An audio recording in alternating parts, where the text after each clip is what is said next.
नमस्कार। संस्कृत वयुनम चैनल पर आप सभी का हार्दिक स्वागत है।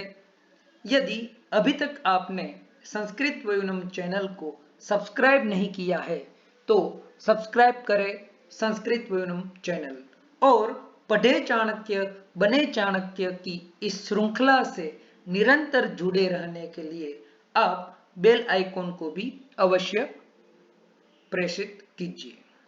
आचार्य कहते हैं, तृणम ब्रह्म विदः स्वर्गम, तृणम सूरस्य जीवितम, जिताक्षस्य तृणम नारी, निस्पृहस्य तृणम जगत।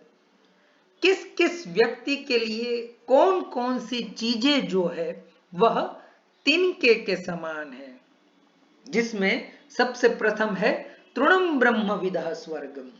जो ब्रह्मविद है, ब्रह्म यानी आत्मा, और ब्रह्मम वेत्ति इति ब्रह्मविदः यानी जो आत्मज्ञानी व्यक्ति है, जिन्होंने आत्म साक्षात कर लिया है, षट चक्र भेदन करके सहस्रार के द्वारा अपनी आत्म सत्ता को यथार्थ रूप में जिसने परिचित कर लिया है, ऐसा व्यक्ति, ऐसा आत्मज्ञानी व्यक्ति को स्वर्ग की भी चाहना नहीं रहती, क्योंकि स्वर्ग की चाहना रहने पर तो भगवान श्री कृष्ण जैसे गीता में कहते हैं, क्षीणे पुण्ये मर्त्यलोकम विशन्ति।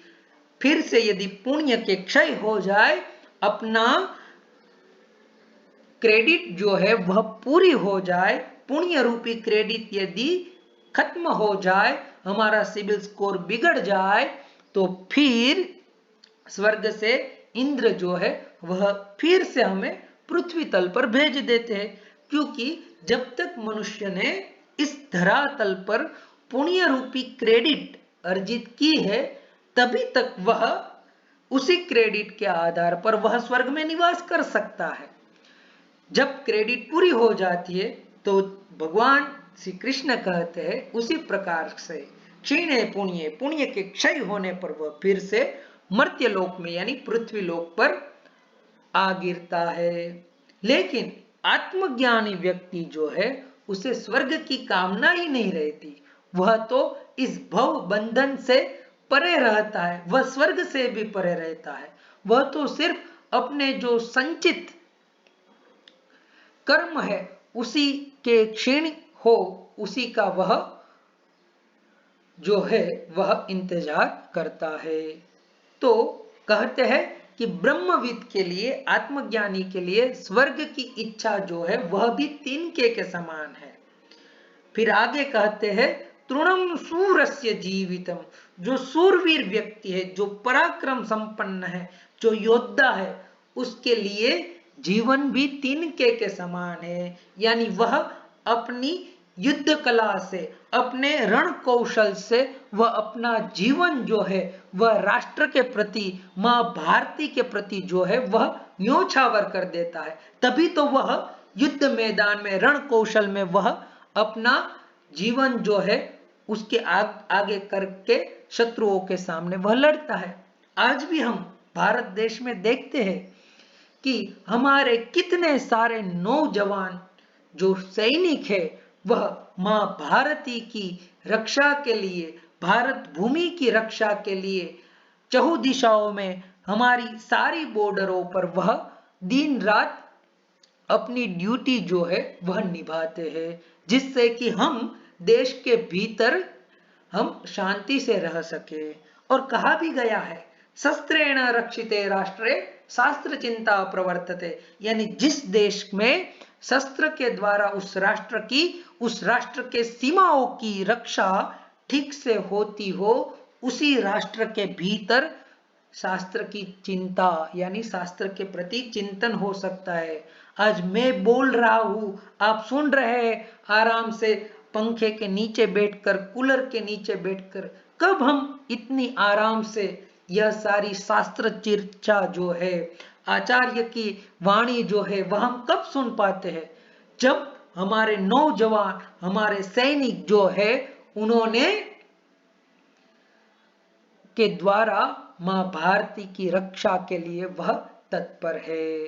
और बहुत काल से हमारी इस वसुंधरा ने, इस पृथ्वी ने ऐसे नौजवान जो है वह हमें दिए है, जिससे हम इस राष्ट्र को लंबे काल से कितने भी पराक्रम, कितने भी आक्रमण बहिर आक्रांताओं ने किए हो, फिर भी हम वैसे के वैसे शास्त्रों को संरक्षित करते हुए खड़े हैं, क्योंकि हमारे जो नौजवान है वह अपने शरीर को मां भारती के लिए तिनके के समान समझते हैं।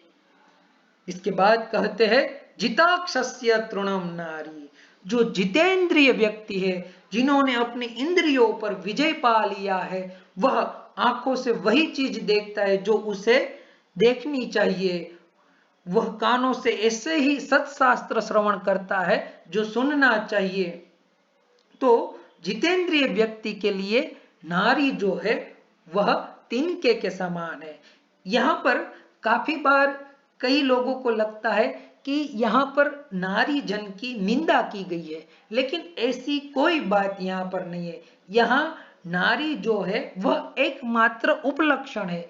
जितेंद्रिय व्यक्ति जो है वह विषय के व्याव मोह में नहीं गिरता, इसीलिए यहाँ पर नारी को तिनके के समान कहा गया है। यदि कोई जितेंद्रिय नारी भी है तो उनके लिए पुरुष भी तिनके के समान होता है, जिनके जीवन में कोई बड़ा ध्येय है, बड़ा लक्ष्य है, तो वह इस विषय व्यामोह में न पड़कर वह उस लक्ष्य को, उस गोल को प्राप्त करने के लिए वह सदा अड़िग रहेगा। तो ऐसे जितेंद्रिय व्यक्ति के लिए या जितेंद्रिय नारी के लिए पुरुष हो या नारी वह तिनके के समान है। और अंत में आचार्य कहते हैं निष्पृहस्य तृणम जगत, और जो निष्पृह व्यक्ति है, जिसे किसी भी प्रकार की स्पृहा नहीं है, इच्छा नहीं है, लालसा नहीं है, ऐसा यदि कोई व्यक्ति है तो ऐसे व्यक्ति के लिए यह जगत भी तिनके के समान है, जिसको वह इस संसार में कमल दल की भांति, जैसे कादव में, कीचड़ में कमल रहता है फिर भी वह अलिप्त रहता है, उसे उस कादव का, उस करदम का जो संस्पर्श है वह नहीं रहता। तो उसी प्रकार जो निरीह व्यक्ति है, निष्पृह व्यक्ति है, वह इस संसार रूपी करदम में भले रहता हो, लेकिन उससे संसार के जो दोष है वह उसे स्पर्श नहीं कर पाते। तो इस प्रकार से ब्रह्मविद के लिए स्वर्ग तिनके के समान है, वीर के लिए जीवन भी, अपना जीवन भी तिनके के समान है, जितेंद्रिय व्यक्ति के लिए नारी तिनके के समान है, और निष्पृह व्यक्ति के लिए यह समस्त जगत जो है वह तिनके के समान है।